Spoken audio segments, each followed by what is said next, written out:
Bonjour, je vous présente 00Z Chess. Alors, vous connaissez les règles des échecs, eh bien, vous ne les oubliez pas, car ce sont les mêmes règles que le jeu d'échecs traditionnel, avec ce détail près, c'est que, eh bien, c'est ce que je vais vous expliquer tout de suite. Donc, à son tour de jeu, un joueur va jouer 3 fois, donc il va jouer une première fois un de ses pions, il va jouer une deuxième fois un pion de l'adversaire, et une troisième fois, il va rejouer un de ses pions. Le premier mouvement doit se faire avec une de vos pièces. Donc ici, le joueur noir pourrait très bien jouer ce premier mouvement ici. Il pourrait ensuite avancer mon pion ici. Et son troisième mouvement, eh bien, un autre de ces pions. Alors, le premier et le troisième mouvement doivent être des pièces différentes. Vous ne pouvez pas reprendre la même pièce. Alors, bien entendu, si on arrivait dans une situation où vous ne pourriez bouger que la même pièce, eh bien, par exemple, ici, vous pourriez très bien venir ici, puis bouger le roi ici, et puis...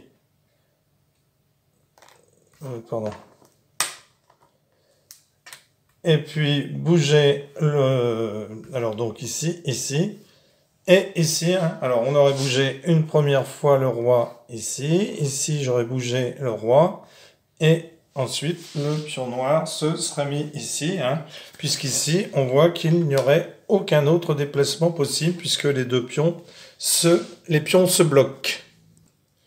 Alors, vous ne pouvez pas prendre la pièce que vous avez déplacée au deuxième mouvement. Alors, imaginons par exemple qu'ici, le joueur blanc avance ici. Le joueur noir, vous lui faites jouer cette pièce.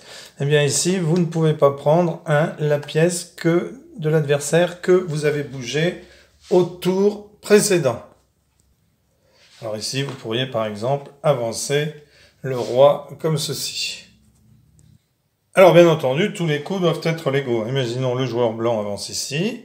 Le joueur noir ici, eh bien là, vous avez promu un des pions de l'adversaire. Eh bien ici, c'est vous qui avez fait avancer le pion de votre adversaire, mais c'est lui qui choisit en quoi il veut être promu.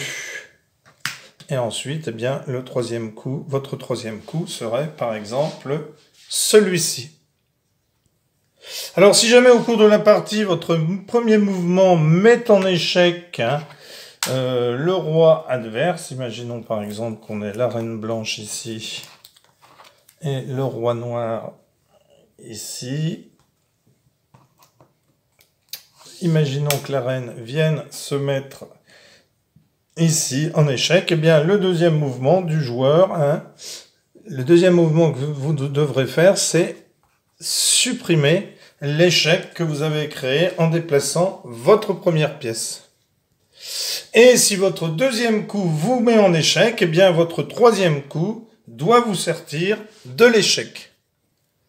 Alors vous êtes autorisé à mettre échec au deuxième coup, par exemple.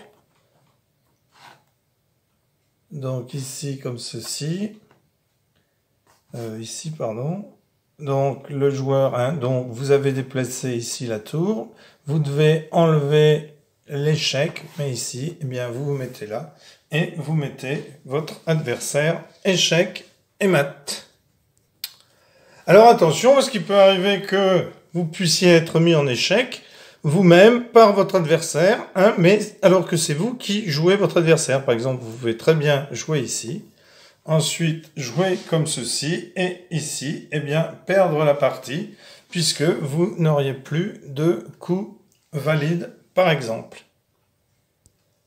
Alors, vous ne pouvez pas exposer votre roi à être en échec lors d'un deuxième mouvement. Imaginons qu'on ait la tour ici, on ait le pion ici, vous ayez le fou ici de l'adversaire, et vous ayez le roi noir ici.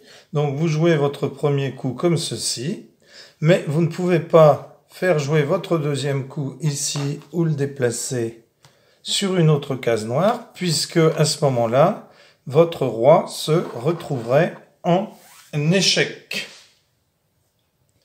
Alors à chaque fois, vous êtes obligé de faire les 3 mouvements. Un mouvement pour vous, un mouvement d'une pièce adverse et encore un mouvement d'une de vos pièces.